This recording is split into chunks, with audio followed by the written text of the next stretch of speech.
one. They're off. I don't like the rock, but I'm digging steep shimmy. A Ford's ain't my bag, I'd rather drive a Hemi. Rolling through the gears, don't give me none your lip. My favorite kind of shifter is a pistol grip.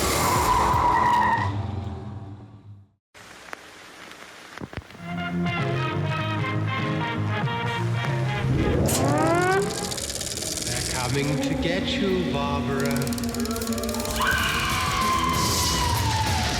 This time on Graveyard Carz, the Gran Torino is coming to the shop.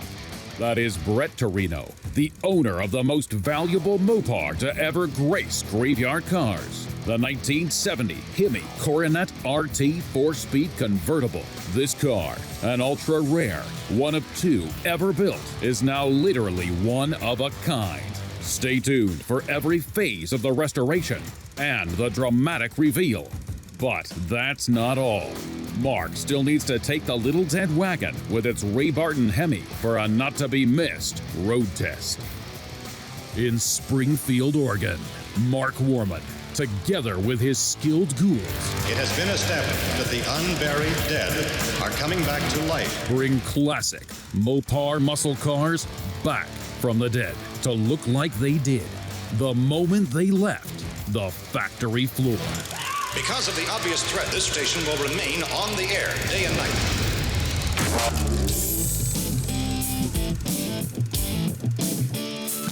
What are on your sauce? Are those milk jugs? No, it's a little salt shaker, Okay, Brett's- lime, and tequila. It doesn't matter. Brett's gonna be here in a second. My dad had to leave to run a few errands today.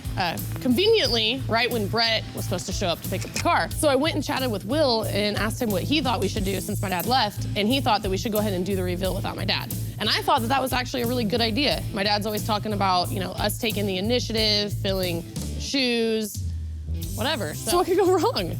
Just About time text to me, get rid of that so car. you should be here. You all excited, Doug? I'm very excited. Put a lot of work in on that, didn't you? Yes, we did. Well, I did most of it. I did all the prep work on You that haven't car. been That here. is- You're still hungover from Little Creek. Really, Will? Really? Do I look drunk right now? I'm not drunk. What did you do on the car? I did all the prep work. You did nothing. Oh, that's right. You did. I did, remember? That's when I was out there. Look who's there. Come on. Okay, let's go. My dad's not back. It's fine. It's always great to see Brett. I'm glad he's here. He's a huge part of what we do here. He's just an all-around one of my favorite clients that we have, and he's just a great guy to build a car for. It's cold out God. there. We thought we were going to have to freeze to death out there. You know, I mean, like most people that have owned a car, you have a passion for one reason or another. I loved the design of this car. I loved the color of this car. I loved the way this car performed. And when I drove it, it just still drove as a beautiful car, even though it needed work. Where's the big guy? That's right. The big guy? Okay, so my dad had to run across town really quick. I think he had to grab a part or something, but that's okay. We don't have to wait for him. We don't have to wait for him. We can go out. You guys have waited long enough, 5 right? years and I don't get a damn greeting at the door. He'll be here. 5 years. And where is Mark? All this way. 5 hours. But I don't want to make you guys wait any longer. Let's go check it out. This is awesome. This is my first reveal. It looks awesome. It's gonna be awesome. Look who's the dream maker now. We're ready. Come on. So it's really dark, so Okay, come on. hold Will's hand. Don't even hold my hand. I'll hold Really Will's hand. dark. What? He's getting. What? Oh man, you guys, this is like blacked out. I know. We want to play this up for you pretty big. Car's been here a long time, but it's worth it. I'm assuming he's going to show up at some point today. So come Holy over cow. here. I mean, good. I think I'm walking right. You're doing good right I now. think I'm going to Why walk are you into holding a his hand, Will? cab. I'm Where are you? Link arms. I might grab you. I don't know what it takes to make a TV show. You know, I have no clue. I just watch the end result. But doing it when it's dark and asking our camera crew to film in the dark doesn't make a whole lot of sense. So we'll just have to wait and see how the episode comes out. Okay, you're doing good. I don't know Okay, where come over we're here. headed, Right. but Okay, so we got the car. I know you can't see it, but it's I right can't. here in the middle. I can't see a damn thing. No. All right, are you guys ready? We're ready. And then I'm gonna have the display lights come on, okay, Jeffrey? Okay, so 5, 4, 3, 2, 1. Graveyard Carz has just received one of the rarest Chrysler muscle cars ever made, anywhere, anytime. 1970 Dodge Coronet RT 426 Hemi 4-speed convertible. They built 2 of them. You're looking at one. 1970 Hemi Coronet RT convertible is getting disassembled. You're talking about a car that has the wildest engine available, probably the wildest color available. It's a convertible top, it's a 4-speed, it's a super track pack car, and it really is an early version story of a car that was dead in a junkyard, forgotten, and left to die, that came back to life because of somebody like myself 2 or 3 decades ago. Now it's just getting freshened up. This car is, without a doubt, probably the most collectible car on the planet, next to the 71 Hemi Cuda convertible. So the car was abandoned and found in a Canadian junkyard back in the 70s. Oh, really? Motor and transmission were gone to it. Back then, there was a few guys that knew Mopars, right? Not everybody like today because of the internet, but back then.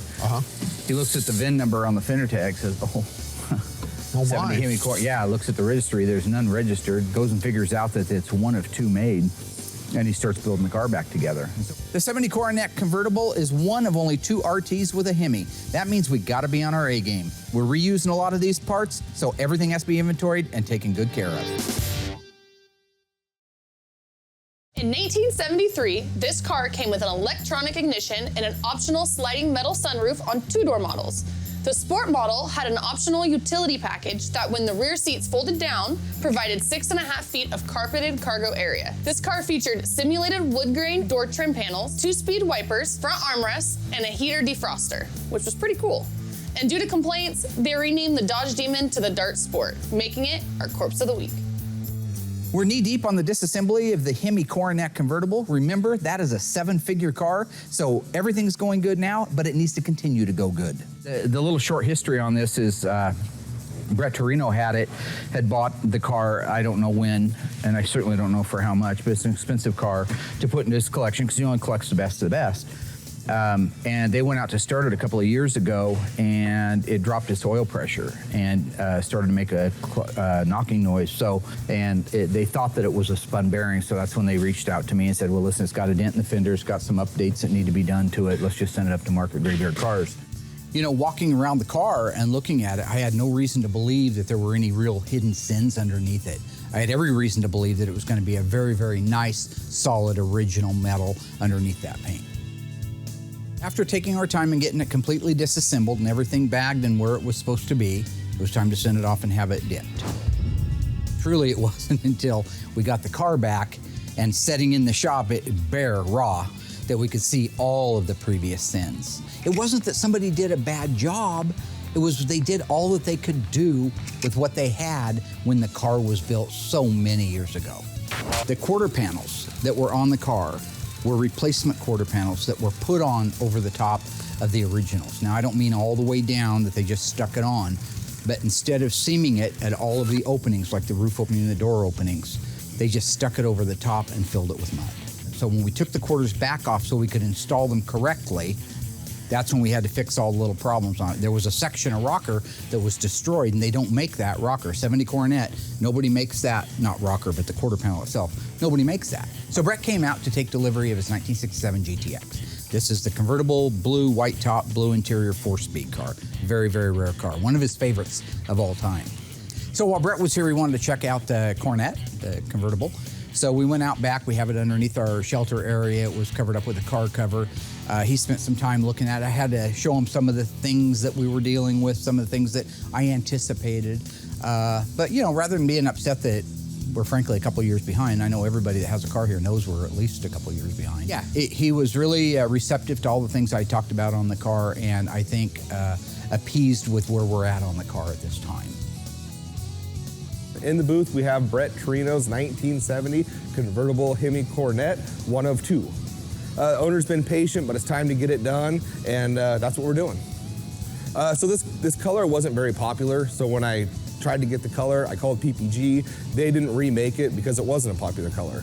So what I had to do is just find a color that was close, which I did, and they just tinted to match, and that's where we're at now. Every time we get one of these cars done, you know, it's a great feeling. They're rare cars, they're high-dollar cars, and it's very rewarding when these cars are out there and people say, hey, Will Scott from Graveyard Cars did this car, and they look amazing. Careful. Good. Okay, so I just finished the cut and buff on Torino 70 Coronet. That looks good, William. Thank you. Very good. Thank you. You're welcome.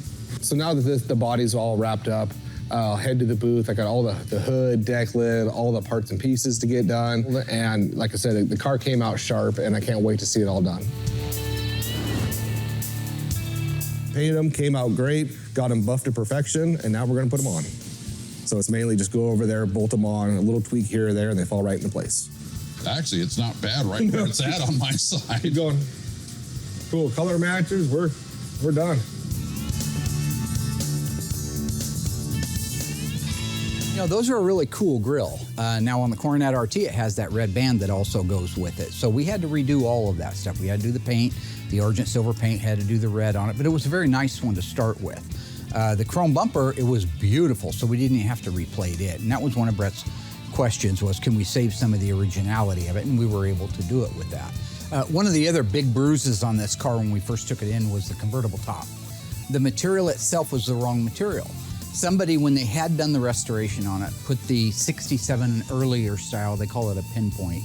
It's literally like that, the little points of a pin would come up. So it's real gritty when you run your hand across it. The last year for that type of material was 1967. 1968 and on up, they used the crush style. So we had to replace that. In the process of replacing that, you want to do the mechanism, very important. So we got it hanging up there. I went through, sanded it out, fixed a couple of dings. Like I said, it was really nice to begin with. Painted it black, and then I clear coated it with a semi-flat clear. Now that it's all painted and 100% dry, I'm gonna roll it back so we can get going. So we hit our benchmarks with the convertible top and having the bumper assembly and stuff like that put on the car. So it's at a point now where we can put our front suspension, rear suspension, start putting that car together from a drivetrain standpoint. All right, let's move that bad boy in. Very nice, okay. In the past, we've had a lot of help on these cars. Sometimes it's good. Some former employees, it's real annoying. Right now, I've got a great team and I enjoy working with them. So this is one stress level that I'm not having to deal with like I did in the past. Looking good, going smooth so far, almost out of the woods here.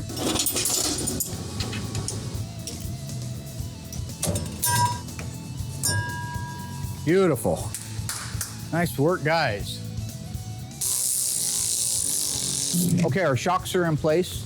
Right now, we're gonna move to the front, gonna get the engine and the transmission loaded up in front of the car. Let's roll in. So steer it best you can underneath. Once we get it under there, we'll go ahead and reset. Okay, let me get an eyeball in the center here. So, when it comes to the RB engines and the 426 Hemi, the Elephant, it's a tight squeeze in these cars. So you have to be careful. You have to orchestrate every move. Make sure that somebody's watching both inner fenders so that the valve covers or the exhaust manifolds don't hit the aprons or hit the power steering or have the power steering pump actually hit the apron. Something's gonna hit somewhere. So you have to have a lot of eyes on it and be very careful. So it's never been easy in the past. It's no easier now. Pretty close? We did it. Great. If you watched down through that tunnel that I was looking through the grill, it was within a couple of millimeters maybe of hitting on each side, but good job. All right, so let's align that thing and put the bolts in it. Okay.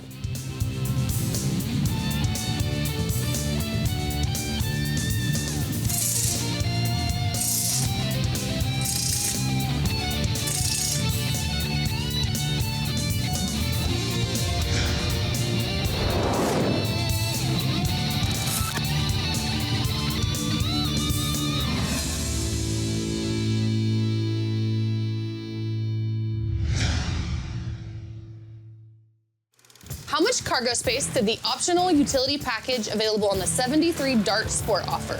Was it 5 feet, 6 feet, or none of the above? We'll have your answer after the break.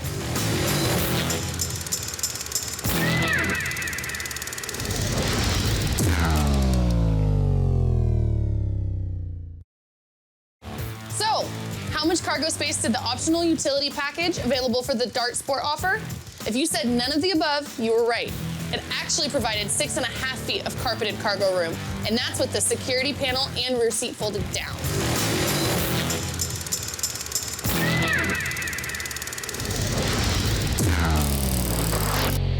I'm excited to announce that we're getting really close on our Coronet. So this is our 70 Coronet RT, 426 Hemi, 4-speed convertible. Now remember, this is the only one left on the planet like it. We've got the build almost done. We're down to installing the dash and the rest of the interior. And then Larry is out today installing the top. So we're all gonna be working on it at certain times together. You know, I always love it when Royal takes time to get over here and help us out. I mean, he's a great technician. I've worked with him forever. He knows what he's doing. He's one of those few guys that I don't have to direct as we're going along. He already knows what to do. If I just step back and let him do his job, things work smoothly. I love the guy. I grew up with him, right? And so having him over here working on anything, whether it's in the show or whether we're just working on cars together like old buddies on a Saturday and nobody's around, it's good times, good memories for me. So right now the guys are just making the connections underneath the dash, the ones that are really easy. They're putting the cables and everything in. They're connecting the defroster vents. Roy, you can go ahead and put that connection right there for the heater. Get my hand out of the way. Lift up.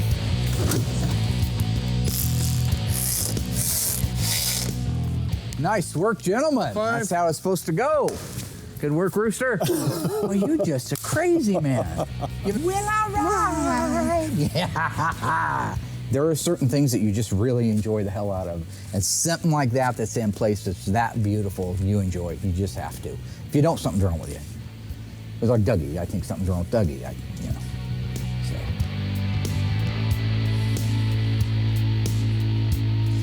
So it's time to put the white bumblebee stripe on the Coronet.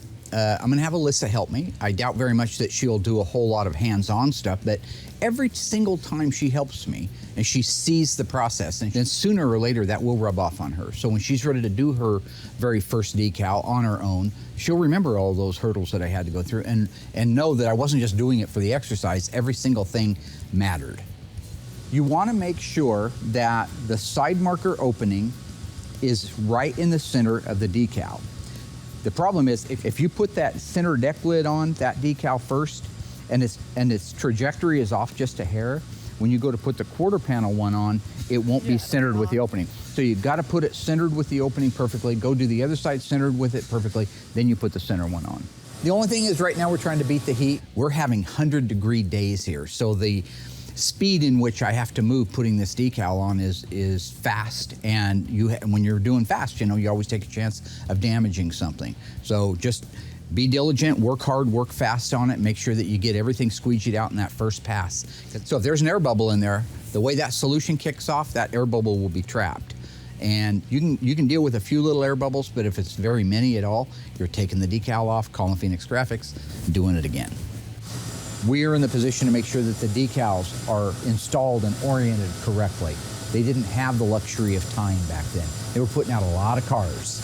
So in this particular case, yes, our restoration work is better than the factory, more accurate than the factory. Fantastic job, by the way. Oh, thank you. Now that's the way it's supposed to go, right? She paid attention, she was focused, she did her job right, and it pushed us near the line where we need to be. So time is running out, but in reality, it's just good to have something like that under our belt. So we're getting really close to wrapping up our Hemi Coronet RT. All we have left is the back seat interior upholstery. Basically, that's the garnish molding that covers the power steering pump assembly. Then you have your quarter interior trim panels, your seats. Once you do that, we're gonna move forward with the console, bucket seats, sill plate moldings, and we'll be wrapped up on that thing. They are putting this upper garnish molding. This actually holds the tonneau cover in place at the front. Okay, so this is our courtesy light. It snaps into the plastic. In some cases, like the interior quarter trim panels, they're 50 years old, they're brittle, right? Like us, we get old, we get brittle. So if the technician runs the screw in too far or has the wrong screw and it goes in too far, it doesn't have the shoulder stop on it, you crack it out. Now you've just ruined maybe a $1,000 or $2,000 trim panel.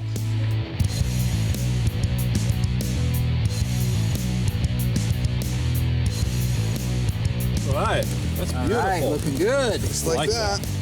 So now they're putting the center console in. Awesome. And just like that. All right, now we're ready to go on to the seats.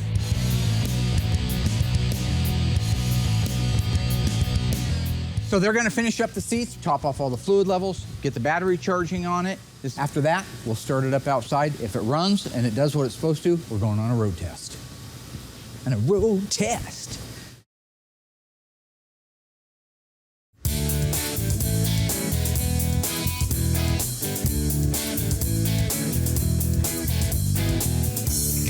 It's October 1969. You've been saving your money for a brand new car. You're at Eugene Dodge.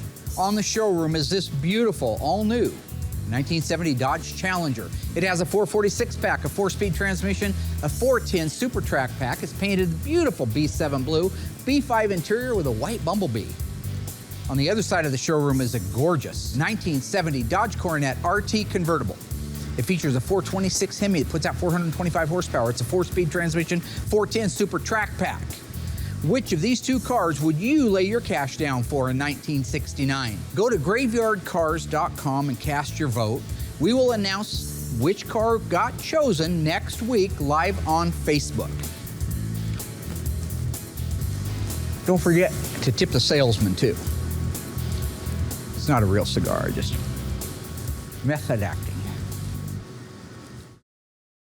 So far, we've witnessed the arrival and restoration of the most valuable car to ever darken the graveyard gates. The ultra-rare, one of two, and only surviving 1970 Hemi Coronet RT 4-speed convertible. Still to come. With a majority of the restoration complete, Mark and Royal are ready to take this 7-figure car on its first road test. And Brett Torino is anxiously awaiting the reveal. But that's not all. Mark still has to take the little dead wagon for a not-to-be-missed road test.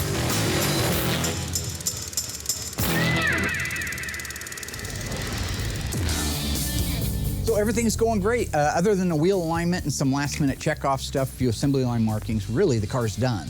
Royal's still here, thank goodness. I want to go for a ride with him. I want to see that wind ripping through his hair. You know, on a convertible, well, obviously that can't happen. What I mean to say is I want to see him, the joy of the sun beating down on that bald bean of his.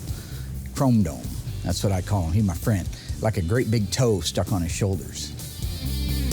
We're getting ready to do the initial fire off of it. I don't anticipate any problems. All right, let's see what we got, boss.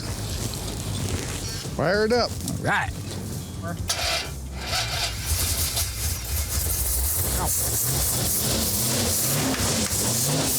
Woohoo! Yeah.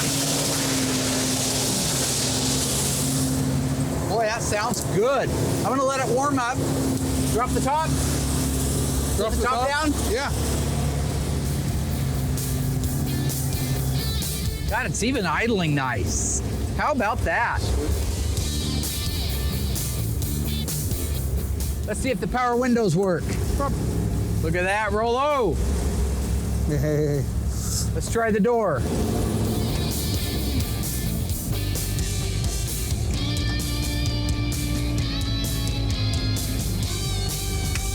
All working, Rollo. Nice.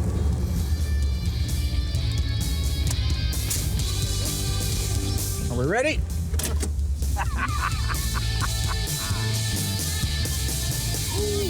Yeah. There it is. Oh, that feels good. Feel solid, brakes? Feels good, yeah. Brakes are good. Doug's been doing a great job. Doug's got those things dialed in. Look at that. That thing shifts like butter. Listen to that. No whining, no howling, no growling, no nothing. Everything just is solid. Just feels solid, doesn't it? Listen to that first gear. Wow. Track's nice. Look at the steering. Pretty good for a first-time guest. So on the Coronet, it really is a joy to drive. It hasn't even been aligned, but when you talk about the engine, runs beautiful. Scott Smith did a beautiful job rebuilding those carburetors. Those are difficult carburetors to make right. That engine runs beautiful. Everything looks like it should, runs like it should. Pass-on performance, they did the transmission for us, shifts like butter. Absolutely. And a lot of them don't, especially getting to the Hemi 4-speeds. They're a bit of a clunker. This thing really shifted nice. Everything on the car, run, drove, tracked, shifted, sounds beautiful. It's a over-the-counter replacement block. There's no VIN on it. It's a 1972 over-the-counter replacement Hemi, which is good compared, you know, I mean, perfect would have been the original engine in it, but doesn't work that way, right? But it had that one in it, and we sent it out and had it built, put it back together again, and boy, it sure feels good. That sounds good. Oh, I love God, that's that dual fours, man. Nothing like it. Boy, that just feels good right there. Like usually you let the clutch out and all kinds of weird things happen. But boy, that track's nice. I think Brett will love the car for a multitude Absolutely. of reasons. It's a gorgeous car, it's stunning color, it's right. We matched it against an original panel, so we know we've got the right color. The body and the paint is as good as you can do on a car, so, you know, I'm not bragging, I'm just saying it's as good as you can do on a car. Those are 410 gears, and it feels like it would pull for a long time. Oh, yeah. Wow. This is like the old days, except we never had anything this cool. No. What was the Well, coolest thought car we did. had as kids? Every car we had was cool. I know, So, right? You know, for just first putting the car together, we haven't even had the alignment done on it. I mean, that was like, I just wanted to ride around with Royal, so it wasn't quite ready to go driving, but boy, you wouldn't know it to drive it. Everything on the car worked. Turn signal indicator, speedometer, tachometer, all the gauges. It tracked down the road straight. Steering wheel needs to be centered when it gets aligned, but I was pretty impressed with how nice that drove. Yeah, it's solid. Everything, there's no rattles. For a first time put together in an initial road test, Usually there's some rattles you got to go back and fix, but not this one. I'm relaxed now. Knowing Brett's coming, I'm okay with that. You know, you play your cards right, you might get to buy me dinner. I had been buying you dinner since 1976. That's not true, Marcus. No, it is Gregory true, Royal Warman. Galen Yoakum. No, it's not. It's most certainly true. When I first met you, we were on the paper route. You said you needed more space, so you quit your paper route. I took it over. We were walking by 7-Eleven. You said, hey, More buddy, space? why don't you buy me a Buy hot me a dog? hot dog. No, it was a big one. I got write-offs there. Nothing ever You ends, didn't does it? change nothing. I got More things change, the more they stay the same. Hey ghouls, true or false? The 1973 Dart sedan came with an optional sliding metal sunroof. We'll have your answer after the break.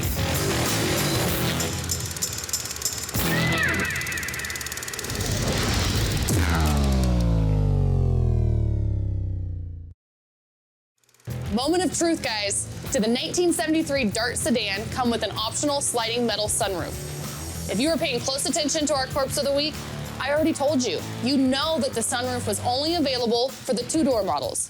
The sedan is a 4-door model. I'll let this one slide, but next time, you guys better be paying attention.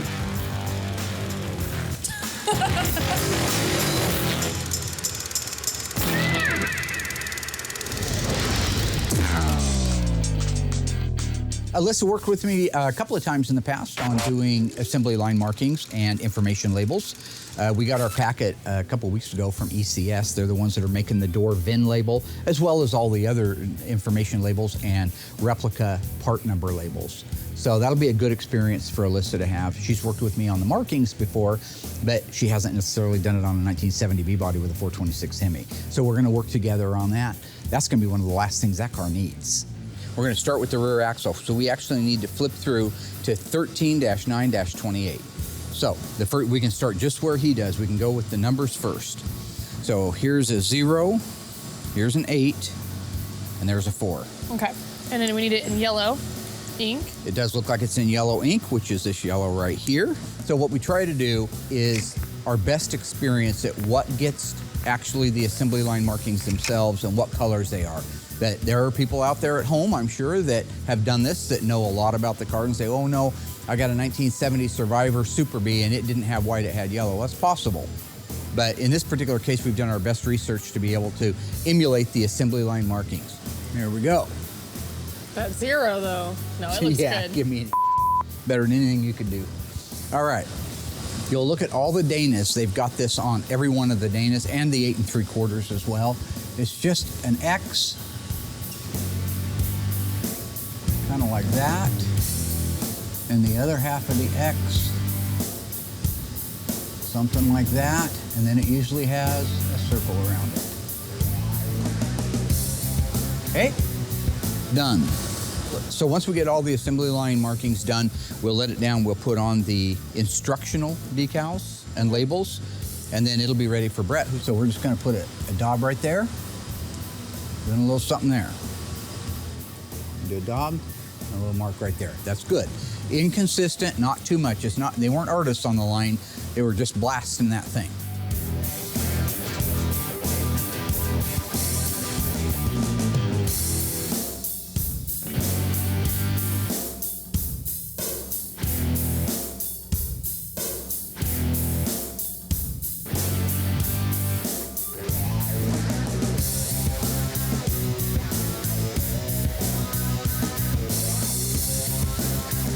Okay, so we have all of the assembly line markings done. I'd like to say very good job. Thank you. We didn't even fight very much. Not too much insulting going on there. That's a good thing. Only problem is I'm colorblind, so I had to have her tell me which one's the green and the red and brown and stuff like that. But hopefully you didn't pull anything on me. No, I wouldn't do Those that. are actually the colors, because I hate to see Mr. Torino have to fly up here and stomp a mud hole in your back and walk it dry. He would never do that. 'Cause No, he's he such a wouldn't. nice guy. He's a nice guy. No, but he might be I love mean. Brett. He's awesome people. Okay. We're going to be putting the information labels on next. These are the labels that the manufacturer put on them that let you know what the curb idle, the air fuel mixture would be on the engine itself. The door VIN label. So some more fun. I am ready. Aim, go. fire. We're going to start with the door VIN label. Okay. See how it fits here. If we wanted to put it right there, how does that fit? Good. Fits nice, doesn't it? Mm-hmm. We'll pull the back off.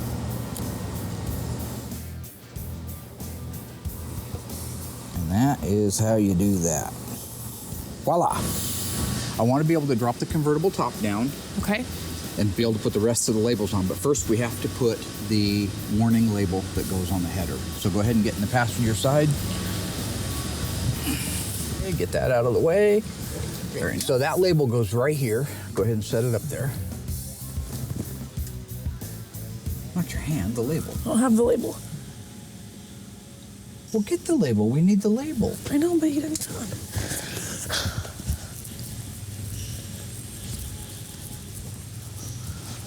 You know?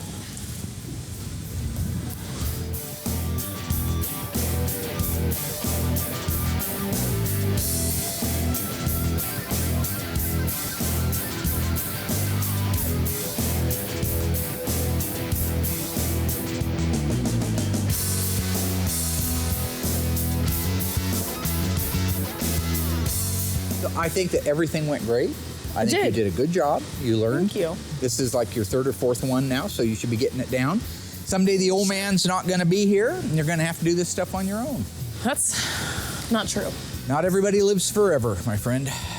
Once This is sad. This is taking a turn. All right, so let's go back to happy.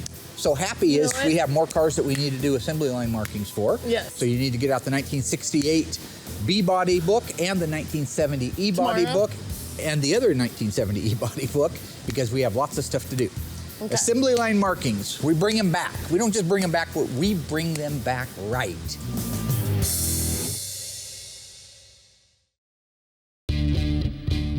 So this is D-Day. Brett and his girlfriend are coming up to check out the 1970 Dodge Coronet. He's been waiting a little while on that car. So this is a really cool reveal I have planned for him. One of the things I have to do is go across town. Holly ended up sending me the replacement fuel pump, if you remember, when we were down at SEMA. Somebody left the switch on, burned up our fuel pump. Well, I got the new one, but we've lost amazingly the connections for it. So I got to go across town and pick up all the couplings. I'm going to go do that. We should end up showing up here at the same time, but if he shows up early, I want Alyssa to spend a little bit of time just kind of schmoozing him, keep him out of the shop, so when I get back, we can do the big reveal. What did you do on the car? I did all the prep work. You did nothing. Oh, that's right. You did. I did. Remember, that's when I was out there. Look who's there. Come on. Okay, let's go. My dad's not back, so it's fine. You know, Mark's out of the shop right now, so Alyssa wanted to go ahead and just take over the reveal and do it herself. Whatever, not that big of a deal. I kind of get where it's funny. Where's the big guy? Yeah, that's right. The big guy? Big guy. Okay, so my dad had to run across town really quick. I think he had to grab a part or something, but that's okay. We don't have to wait for him. We don't have to wait for him. We can go out. You guys have waited long enough, 5 right? years and I don't get a damn greeting at the door. He'll be here. 5 years. And where is Mark? All this way.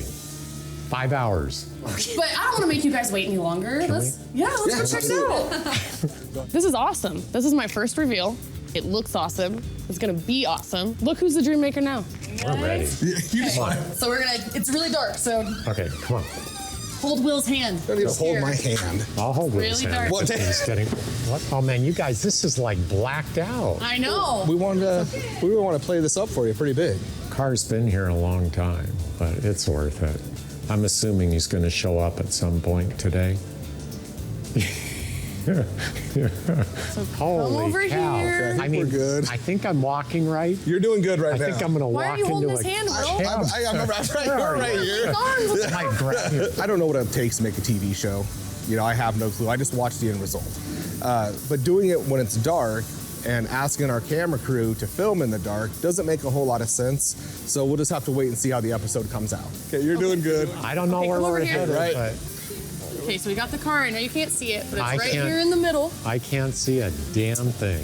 All right, are you guys ready? We're ready. Then I'm gonna have the display lights come on, okay, Jeffrey? Okay, so 5, 4, 3, 2, 1. What the? I knew what was going on. I sensed it. That's what you do at this level in life. You sense things. If she thinks for a second that she's gonna beat me out of that reveal, take my glory, steal the thunder, it ain't gonna happen. I mean, really? Yeah, I thought you gotta get one by the old man, did you? Yeah, that's what you thought. You gotta get up earlier than that if you're gonna trick the ice man. You know what I'm saying? The ice cube, the ice tray, ice shavings, cube ice, icy hot stuff you put on, and it's real like cold when it goes on, it's icy, and then it gets real hot. What's your question again now? You didn't look real. Brother, how you doing, man? Yeah, I thought I was gonna miss this. Thanks, Dad. Always gotta come in and steal my thunder. Thanks. Yeah, Okay, I'm I'm ready. sorry, I had to do it. Okay. You know I'm a showman. Okay. I love it. Hey, can we actually do this? We're going to turn display lights on. Whoa. Wow, wow. Is that beautiful? Oh, that is good. It looks like it's just floating. I just love those red lights. That is... And the real tease is you cannot see the body and the paint yet on it. You can't see how gorgeous it is. Mark, this is a heck of a display. Look under there. That's the whole bottom of your car. We ain't hiding nothing. I love this. Original primer, nickel cadmium, both, but that's it. We're just getting started. All right, light guys, are you on standby? We got a beautiful car to show this guy. On 0, 3, 2, 1, 0.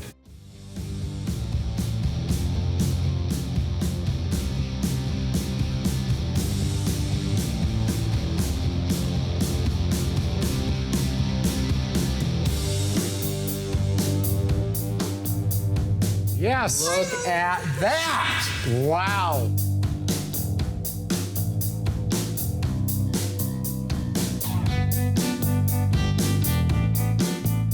It's gorgeous. Mark, this thing is Take it all in. stunning. The shine, the fit, the finish. I mean, I'm sitting here and I'm really stunned. You know, I can't race through it. I'm just It's okay. Take your looking time. at Take it in. I haven't even seen around You've seen the car nothing. yet. I know. I just want. I had to show you that. I had to show you. You know, it's sometimes difficult to translate from when you're here to television. Yeah. Just how beautiful these things look. I mean, but this car is gorgeous, Mark, and the thing that I love about it, and you and I have done a few cars together now, is you get it correct. I'm blown away. I love it. It's hard to appreciate the beauty of this. Maybe I have a certain fondness to it, but to see it again after all this time it's an emotional thing. I'm very happy. Yeah, I love it. I love it. No, I can't wait to see under the hood. Yeah, I think this car, when you look at the features of it, they're truly bold. I mean, it's not something that the lines flow and you have this perfect symmetry, and this is a very unusual looking car. It was bold for somebody to design that. And the fact that somebody was willing to bless this car when it was designed at some point and go with it, it's what I appreciate about it. I look at it and it's unique, especially for American muscle. This is just stunning, Mark. Every single thing is exactly the way it appeared in 1970 when it rolled off the assembly line. You look at these, especially, collecting cars a long time, there's nothing like these Hemi motors. It's a work of art. I mean, the outside of the car is one thing, but there is no room. But when you see it in there, you think, wow. Yeah, it's got to be a bear putting this thing in there. It is beyond a bear putting it in there. Yes. So when you look back to the beginning of the season and you look now and you realize that this is the last reveal we'll do this season, it takes a lot to get where we're at. We did some really great cars this year, and each one of them takes its own amount of time. So when I look back and I see the Charger, the 68 Charger, really cool car, or the Duster, the cool first ever Graveyard Dreams Duster. And while we were doing all of that, we got this car done, and we got it done right, and we made no compromises. Don't forget our little dead wagon, because that was a big project too. That's what we do at Graveyard Cars. What did you think? I loved it. Yeah? What's there not to love? It's a gorgeous car. Oh my God, you know, it's, I gotta tell you, this I love. I love it so much. But when I look around your shop, every one of these cars, you know, it makes you understand why you do this. Brett's a diehard Mopar guy, has been probably since he had air in his lungs. One thing that you'll notice is Brett has not driven his car yet. We're in Oregon, and it is not nice weather outside. Well, we're not going to take our brand new, God, I wish beautiful 7-figure Coronet RT convertible out in the rain. I think until Brett sits behind the wheel of 425 horses and puts his foot to the wood, he can't quite fully appreciate everything about that car. I love it, Mark. Thank you for coming up. I love you, brother. You're a good guy. Yeah, me too. Brett Torino right there. This has been a pleasure.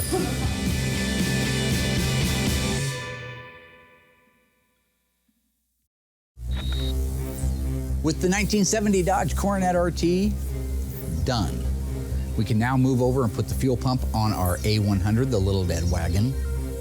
That's how I like to look at the camera when I'm talking about a little dead wagon. Get that on there, fire it up. If everything goes like it's supposed to, we can go for a test drive. And I am so excited because I have not gotten to drive this vehicle yet.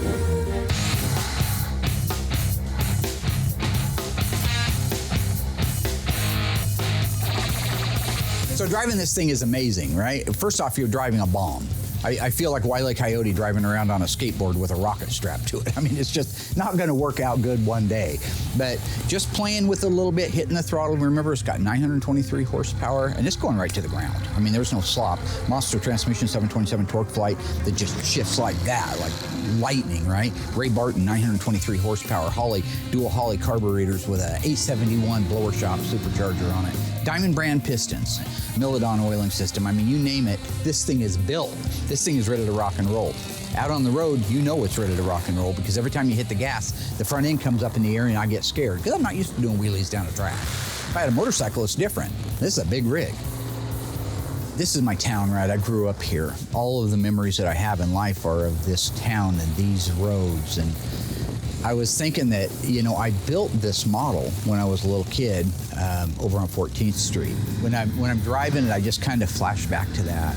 So, you know, here I am, 56 years old, driving the same streets that I walked and drove as a kid, driving a real live version, my own version, of a model that I actually built. So, but at 56, I've made at least one trip back around. So I'd be anxious to see where I'm at when I'm 66. There's some other stuff I want to build. There's some really neat cars that I remember as a child building the models. The Boot Hill Express is one of them. Christine's another one. So with that sentimental crescendo, I'll just say, season 11 is starting next. Absolutely best one. I've said it every year, and you know what? I've been right every year. So stay tuned. We've got a lot of cars, a lot of really great stuff. Same familiar faces. Thank you for your support. We look forward to seeing you.